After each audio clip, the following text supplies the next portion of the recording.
റിലേഷൻഷിപ്പിൽ ചൂസ് ചെയ്തിട്ടുള്ള ആൾക്കാരെ കുറിച്ചിട്ട് നമ്മൾ ലാസ്റ്റ് വീഡിയോയിൽ പറഞ്ഞില്ലേ. ഇനി ഇതിൻ്റെ നേരെ ഓപ്പോസിറ്റ് പോൾസ് ഉണ്ട്. കുട്ടിയായിരിക്കുന്ന സമയത്ത് പാരൻസിൻ്റെ അടുത്ത് നിന്ന് ആവശ്യമായിട്ടുള്ള ലവ്, കെയർ, അറ്റൻഷൻ, പ്രൊട്ടക്റ്റീവ്നെസ് ഇതൊക്കെ കിട്ടാതെ ഇമോഷണൽ നെഗ്ലക്റ്റ് ഫേസ് ചെയ്തിട്ടുള്ള ആളുകളുണ്ട്. ലോ സെൽഫ് എസ്റ്റീം ഉള്ളവർ, ട്രോമ ബോണ്ടിങ്ങിൽ പെട്ടുപോകുന്നവർ, പീപ്പിൾ പ്ലീസിങ് ഇഷ്യൂസ് ഫേസ് ചെയ്യുന്നവർ, നമ്മൾ സ്നേഹിക്കുന്നവരൊക്കെ നമ്മളെ വിട്ടു പോയാലോ എന്നുള്ള പേടി കാരണം ഫിയർ ഓഫ് അബാൻഡൻസ് ഉള്ള ആളുകൾ, ഇവരൊക്കെ റിലേഷൻഷിപ്പിലേക്ക് വരുന്ന സമയത്ത് വലിയ ക്രൈസിസ് ഫേസ് ചെയ്യാനുള്ള സാധ്യതകളുണ്ട്. ചെറിയ അക്സെപ്റ്റൻസും അറ്റൻഷനും തന്നെ ജെനുവിൻ ആണെന്ന് ഇവർ വിശ്വസിച്ച് പോകുന്നുണ്ട്. ക്ലിയർ ആയിട്ടുള്ള ബൗണ്ടറീസ് ഒന്നും തന്നെ ഇവർക്ക് ഉണ്ടാവില്ല. അതുകൊണ്ട് ആർക്ക് വേണമെങ്കിലും ഇവരെ ഇമോഷണലി മാനിപ്പുലേറ്റ് ചെയ്യാൻ പറ്റും. ഇവരെ സംബന്ധിച്ചിട്ട് റെഡ് ഫ്ലാഗ്, ഗ്രീൻ ഫ്ലാഗ് അങ്ങനെ ഒന്നും തന്നെ ഇല്ല. ഇവർക്ക് സെൽഫ് വർത്ത് എന്താണെന്ന് അറിയത്തില്ല.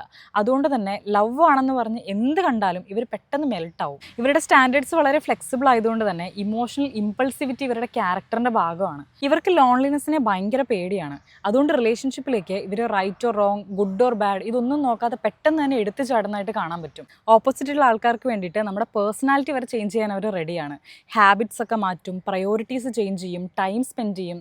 നോട്ട് ഇറ്റ് നമ്മൾ ഇൻഫ്ലുവൻസ്ഡ് ആയിട്ട് ഒരാൾക്ക് വേണ്ടിയിട്ട് നല്ല മാറ്റങ്ങൾ കൊണ്ടുവരുന്നതിൽ ഒരു തെറ്റുമില്ല. പക്ഷേ ആ പേഴ്സൺ നമ്മുടെ ലൈഫിൽ സസ്റ്റെയിൻ ചെയ്യണം എന്നുള്ളതായിരിക്കരുത് അതിൻ്റെ കാരണം. പിന്നെ ബ്രേക്കപ്പ് ഒക്കെ ഉണ്ടാകുമ്പം ആ സമയത്ത് ഇവർക്ക് ഭയങ്കര ഹാർട്ട് ബ്രേക്കിംഗ് ഉണ്ടാവുമെങ്കിലും പെട്ടെന്ന് ഇവർ മൂവ് ഓൺ ആവും. ഇതിൻ്റെ ഒരു റിസ്കി ഷോട്ട് എന്താണെന്ന് വെച്ചിട്ടുണ്ടെങ്കിൽ ഹീൽ ആവാതെയാണ് ഇവർ മൂവ് ഓൺ ആവുക. ആ ഇമോഷണൽ റിക്കവറിക്ക് വേണ്ടിയിട്ട് തന്നെ ഇവർ ചിലപ്പോൾ സിറ്റുവേഷനിലോ അടുത്ത റിലേഷൻഷിപ്പിലോ പോയി പെടാനുള്ള സാധ്യതയുണ്ട്. നമ്മുടെ പാസ്റ്റ് ലൈഫിൽ നമുക്ക് മിസ്റ്റേക്സ് ഒക്കെ ഉണ്ടായിട്ടുണ്ടാവാം. പക്ഷേ നമുക്ക് നമ്മളെക്കുറിച്ച് വ്യക്തമായിട്ടുള്ള ഒരു ധാരണയില്ലാത്തത് കൊണ്ടാണ് ഇതുപോലുള്ള അൺപ്ലസൻറ്റ് സിറ്റുവേഷൻസ് പലപ്പോഴും നമ്മുടെ ലൈഫിൽ ഉണ്ടാവുന്നത്. എന്ന് വെച്ചിട്ട് ഈ ഹൈ സെൽഫ് എസ്റ്റീമും സെൽഫ് അവെയർനെസ്സും ഒക്കെ ഉള്ള ആൾക്കാരെ ആരും ചീറ്റ് ചെയ്യുന്നില്ല എന്നല്ല. ഈ റെഡ് ഫ്ലാഗ്സും മാനിപ്പുലേറ്റേഴ്സും ഒക്കെ ആരുടെ ജീവിതത്തിലേക്കും എപ്പോൾ വേണമെങ്കിലും കടന്നു വരാം.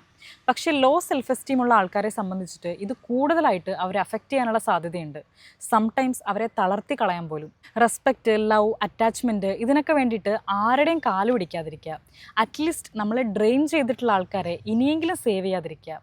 നമ്മൾ നമ്മളെ തന്നെ മനസ്സിലാക്കി സ്നേഹിക്കാൻ തുടങ്ങുമ്പോൾ നമ്മുടെ ചുറ്റുമുള്ളവർക്കും ഇവഞ്ച്വലി നമ്മളെ ഇഷ്ടപ്പെട്ട് തുടങ്ങും.